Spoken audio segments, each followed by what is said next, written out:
As though nature itself were in sorrow, a curtain of gloomy clouds obscured the Arizona sun. Flagstaff's normally dazzling light had faded, and the town was shrouded in a silent gloom that hung like a thick veil over the streets. It was the funeral of delusions rather than merely the death of a son, brother, or nephew. Illusions of togetherness inside the family. Misconceptions about unconditional love. The untimely death of 25-year-old Robert Garrison Brown devastated his mother Janelle, devastated his siblings, and made the family face its own degradation. He was Janelle's second oldest child, a feisty and humorous individual who had formerly shared his family's optimism, but had recently fallen victim to its demise. Not only was there pain among the mourners assembled at the funeral home, but there was also history at play. All the wounds from the previous 10 years were reopened. There was every treachery in the room. Kody Brown, the father who had abandoned the majority of his children, the spiritual leader, and the patriarch, was at the heart of it all. Hey, hello, everybody. Welcome back to my channel, TLC Flicks. Make sure to give this video a thumbs up. Robyn, his favorite wife, who had come to represent so much of what the Brown children had lost, was by his side as usual. The smell of florals, disinfection, and unfiltered emotion filled the quiet foyer of the funeral home. On a little table was a visitor book. A silent slideshow rolled across the screen, showcasing Garrison at different points in his life. A plump infant in Janelle's arms, a teenager grinning next to his brothers, a young man wearing National Guard uniforms beaming with pride. Members of the founding Brown family arrived one by one. The oldest, Logan, is holding his wife in his arm. Maddie, clearly upset and pregnant. Hunter, in military uniform, somber. Gabe, clenched jaw, blazing eyes. Christine, who now lives far away from Kody, supports Janelle by acting like a sister wife would. Then Robyn and Kody showed up. The room froze instead of remaining motionless. Around them, a vacuum formed. People glanced up, took note of them, and then averted their eyes. Nobody went to meet them. No arms were raised in consolation. At the funeral for their own kid, they were specters. For the first time in years, Kody, who is normally so confident, appeared uncertain.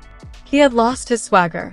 His hands remained stuffed in his pockets, and he continued looking at his kids as though they may recognize him. Clinging to his arm, Robyn whispered something to him that no one could hear as her face was stained with mascara. The hush was broken first by Hunter, who turned to leave. He'd seen his dad. He had met his eyes with his own. He had also turned away. The arrangement of seats inside the chapel was deliberate. The children of Janelle and Christine occupied the first 2 rows, while Mary sat next to Leon. Holding Janelle's hand securely, Christine stood by her side, not as an ex-wife but as a loving sister who was present, devoted, and hurting. 3 seats back, behind some distant cousins and church acquaintances, were Kody and Robyn. No one had invited them to sit up front. When they came in, nobody even gave them a nod. Years of neglect, manipulation, favoritism, and abandonment had built up an emotional and relational chasm that was reflected in the physical distance. The service started with prayers and words of consolation from the pastor.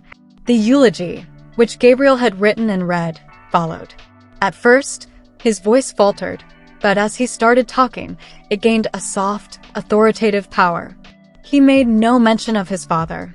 Not once. That was the type of man Garrison was. He had action even though he didn't always have the words. When it counted, he was there for our family. He assisted us with our move. He came to see how we were doing. When he said he would, he called. We never felt like an afterthought because of him. Garrison didn't make excuses when things got tough. He didn't flee. And those who have harmed him are aware of who they are. One of the few genuine ones left in world. The message was louder than any charge in the ensuing stillness. Kody's face went white. Robyn lowered her head. The grave had been prepared in the courtyard, and mourners began to trickle out after the funeral. The wind had increased, scattering petals from flowers on the floor. Other kids gathered around the coffin, as Janelle stood beside it, her arms encircling Savannah. Kody came over. Like someone walking into a wolf lair, he moved cautiously and gently. After initially holding back, Robyn followed, her eyes already watering. Janelle. I'm so sorry, Kody muttered. Slowly, Janelle turned. She had dry, red eyes. She had a blank expression.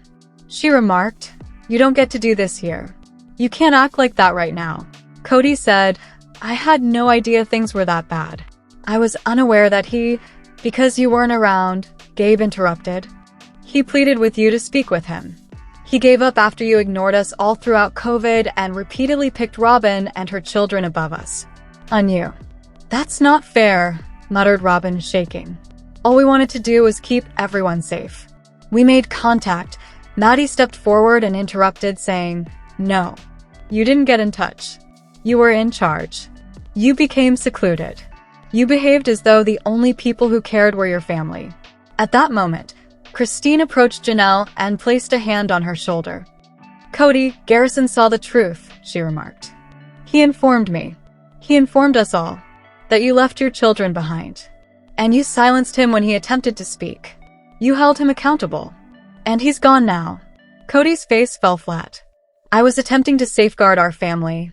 With a steely voice, Janelle declared, "There is no our family anymore. That was something you ensured." Kody and Robyn stood in disbelief as Mary silently moved toward the group's edge. She appeared older, more powerful, hardened by years of humiliation in public and emotional deprivation. Since the divorce was finalized, she had not spoken much. But now she said something. "Kody, you destroyed all relationships. One by one. You're standing here now, wondering why you can't cross back over. Living like a stranger prevents you from grieving like a father." Then she turned to Robyn. "And you constructed this. You desired to have him exclusively. You now have him." Then she and Leon strode forth into the encroaching wind, arm in arm. The original siblings got together for a private memorial later that night at Janelle's house. The air has become gentler. Candles were lit, food was spread out, and photos were strewn all over the table. They hugged, wept, and laughed. They related stories about Garrison, including how he made people laugh, how he made silly expressions in every picture, and how he used to upset Gabe by playing loud music in the car. There was baby Avalon in the arms of Christine. She was surrounded by Aspen, Michael T., and Gwendolyn. Logan's voice broke as he spoke briefly. "We have one another. Right now, it's all that matters. No more acting like you're someone you're not. We will no longer strive to make it work with individuals who have never tried. Garrison lives on in the way we present ourselves. In our affection." Kody and Robyn waited in the dark outside their opulent house, their phones silent, their dinner unfinished. Don't text. No phone calls. No invitation. They were by themselves. Alone for the first time. There would never be the same Brown family. Although the Fishers had existed for years, Garrison's passing made the break irrefutable. In the sand, it was the last line traced. Kody was no longer able to act like the head of the household. In addition to his marriages, he had also lost his kids. After years of neglect and favoritism, the emotional debt he had accrued was now due. And Robyn, the self-described peacemaker, was sitting next to a broken guy, surrounded by quiet instead of family. Rebuilding would not be possible. Just ruins. The remaining Brown kids then started something fresh in those ruins. A true family. Not with them. Do you want the subsequent chapters? We could investigate Robyn's public image collapse and psychological disintegration, Kody's unsuccessful attempts to make amends with the older children Mary, Janelle, and Christine coming together in public to recover assets, funds, and their legacy for the first time. The adult Brown children were completely honest in a media interview. And there's more. Despite their divine love for one another, sister wives Kody Brown and Robyn Brown have faced difficulties in their monogamous relationship. Robyn was Kody's fourth wife in their polygamous family. He was already married to Mary, Janelle, and Christine Brown. But Kody neglected his responsibilities to his other wives and kids as a result of Robyn's accession. Kody was left in a monogamous relationship after Mary, Janelle, and Christine chose to dissolve their spiritual union with him between 2021 and 2023. Connection to Robyn. Kody is trying to make amends with his kids during Sister Wives Season 19. Kody and Robyn talk about their thoughts on perhaps getting back into a polygamous marriage in a preview of the upcoming Sister Wives Season 19 tell all that ET has shared. In the interview with broadcaster Suki Krishnan, Kody categorically denies the possibility of getting married to someone else. No, he says. We already failed, he added. No. Polygamy, according to Kody, is off the table because it was taken off the table. However, Robyn remains receptive to the potentiality, given specific circumstances. She responds, if I had some sort of guarantee, and if Kody was up for it, yeah. Robyn, on the other hand, worries about how successful polygamy will be for them, and observes that Kody isn't interested in living that way, which makes her hesitant to be in a relationship like that. It makes sense that Kody and Robyn would disagree about the prospect of returning to polygamy. Kody used to be a fervent advocate of polymarriage. However, after suffering greatly from the separation of 3 of his marriages, his perspective shifted. Robyn, on the other hand, joined Kody's family because she wanted to live in a polygamous home and have a large family with her sister wives and their kids. Given that Robyn's original motivation for marrying Kody was polygamy, it would seem that she is still amenable to the concept. Regarding their future together, Kody and Robyn seem to disagree. Robyn has continued to pursue her initial dream, even though Kody has made the decision to forego polygamy. This significant variation in viewpoint. Because polygamy can present the couple with more difficulties down the road. They might have to work harder to make their new, exclusive relationship work. Even if it doesn't seem likely that Kody and Robyn will split up, things can change in the future. In later Sister Wives seasons, they can face more marital challenges. According to his recent remarks, Kody doesn't think he is to blame for his spiritual marriages to Mary ending Christine and Janelle. Rather, he blamed his ex-wives, saying that when they left him, they eliminated the possibility of polygamy. Kody still doesn't seem to own up to the mistakes that caused his ex-wives to leave him. He probably sees himself as a victim of what his ex-wives did. Although Kody has previously made similar accusations, many Sister Wives fans don't believe him and are demanding that he accept responsibility for his activities. Kody Brown will probably never get weary of constantly trying to be correct, even if it means sacrificing his connections with his children. The majority of his children have been significantly estranged from the Sister Wives star. And last year, he broke up his last line with Michael T. Brown. Until recently, both had kept their cards close to the vest. Fans were prompted to think when Kody left a few breadcrumbs throughout the tell-all. What we know is as follows. A Sister Wives episode that aired in October 2024 featured Kody was spotted making fun of Maddie Brown. Years ago, his oldest daughter and Janelle Brown had distanced themselves. However, the polygamous patriarch concluded that she was the family's gossip. Additionally, he stated that it was unfair to presume that grandparents could constantly be involved in their grandchildren's lives. On behalf of her sister, Michael T. clapped back in response to her father's thoughtless remarks. The Sister Wives actress corrected the situation on her Patreon. She said in a cruel video, instead of blaming he might just say, look, I understand I did blank wrong, rather than blaming the kids, the parents, the gossip, or his relationship with his other wife. I apologize. Can we discuss it? That seems like it would make a big difference. Michael T. continued after that. She continued by telling subscribers that her father owed her and her siblings an apology. She said, have remarked, look, Dad, this happened. You fulfilled my request for you to accomplish this for me. We're having problems because you placed the blame elsewhere. Kody's ego, of course, never fully recovered. In the 3rd episode of Sister Wives, Kody seems to allude to his distance from Michael T. For a very long time, fans will remember that Robyn Brown was only treated kindly by Michael T.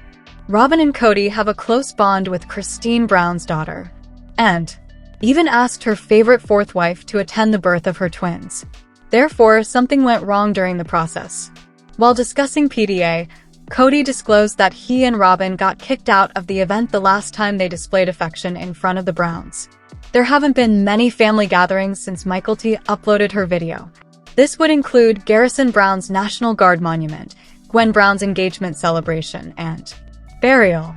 Mary Brown has been linked to turmoil, with some even claiming that she didn't support the marriage following an altercation at the funeral. Kody responded, I'm not going there, when pressed for further information. Yes, they seriously F***ed us.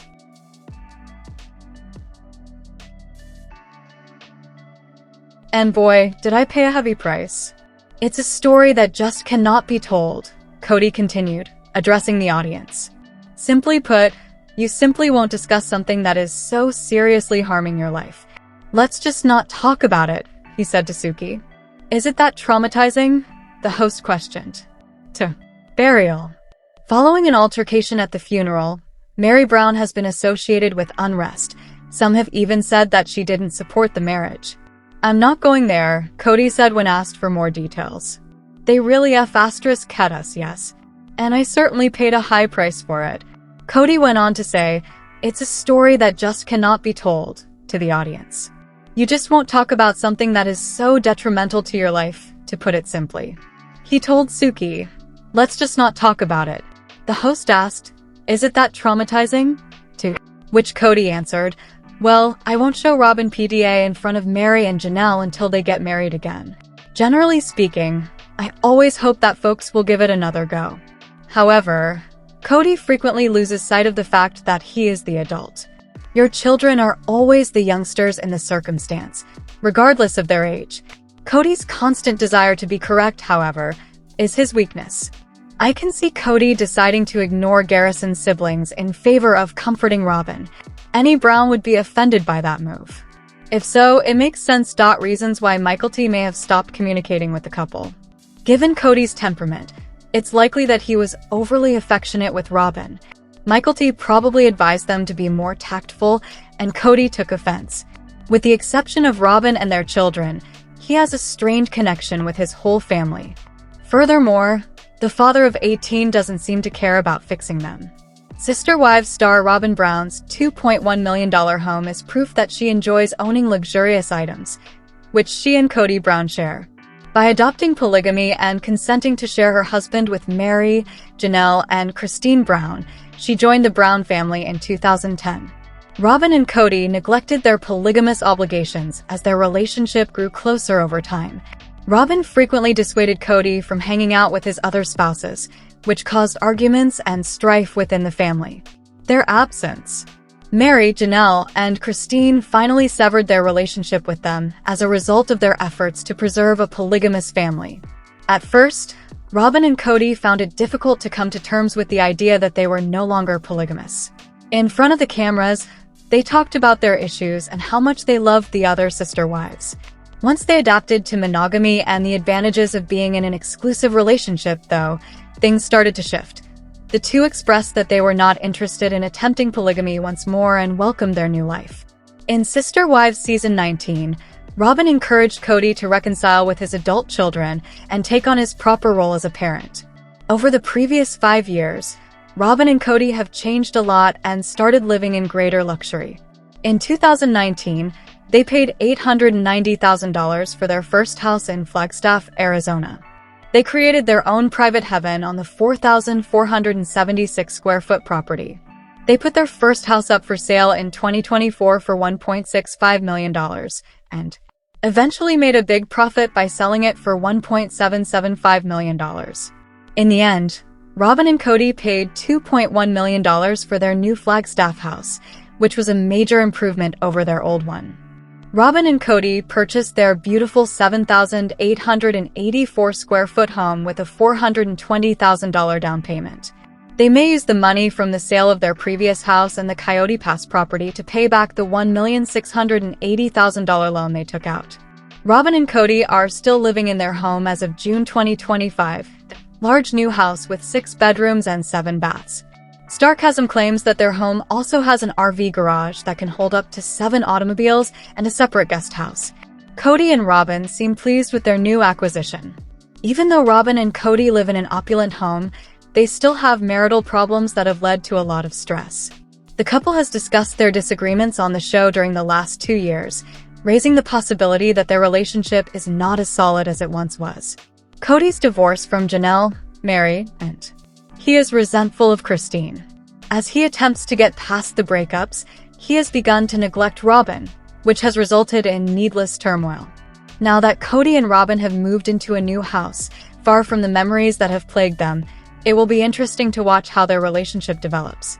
There is no doubt that Kody and Robyn will overcome their obstacles because their relationship is nothing less than divine love. She has talked about her sentiments, her worries for their future, and Kody's altered conduct.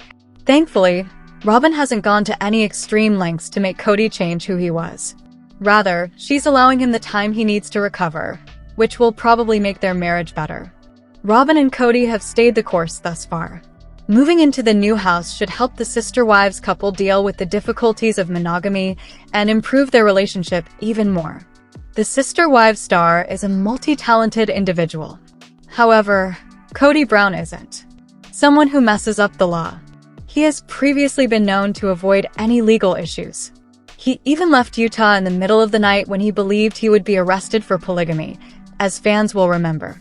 What specifically transpired to get Kody on a wanted sign then? According to an news story from December, Kody nearly ended up in jail after a run-in with the law. However, a video that Robyn Brown shares has been making the rounds, regarding her husband's encounter. The whole Brown family was concerned in 2010 that Kody would be imprisoned for his religious activities. The state of Utah was threatening prosecution because of our beliefs, because we were a plural family, the fourth and favorite wife observed. Basically, we moved because we were trying to be family without being ripped apart or put in jail, Robyn continued.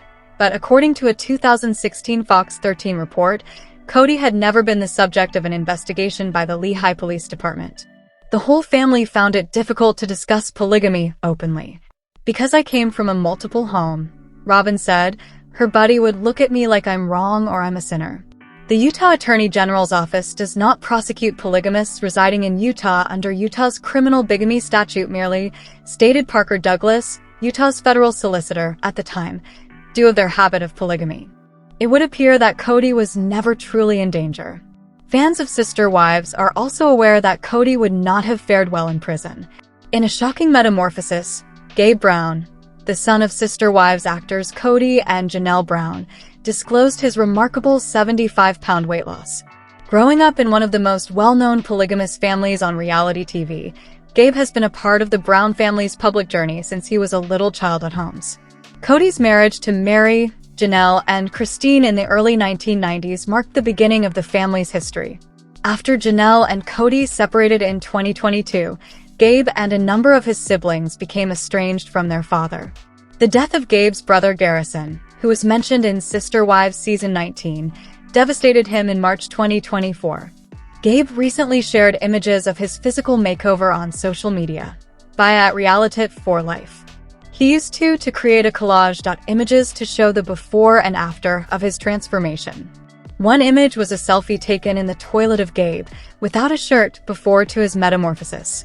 Gabe's second after picture was taken at a gym, where he flaunted his new, muscular body by flexing his arms while sporting black shorts and a white tank top.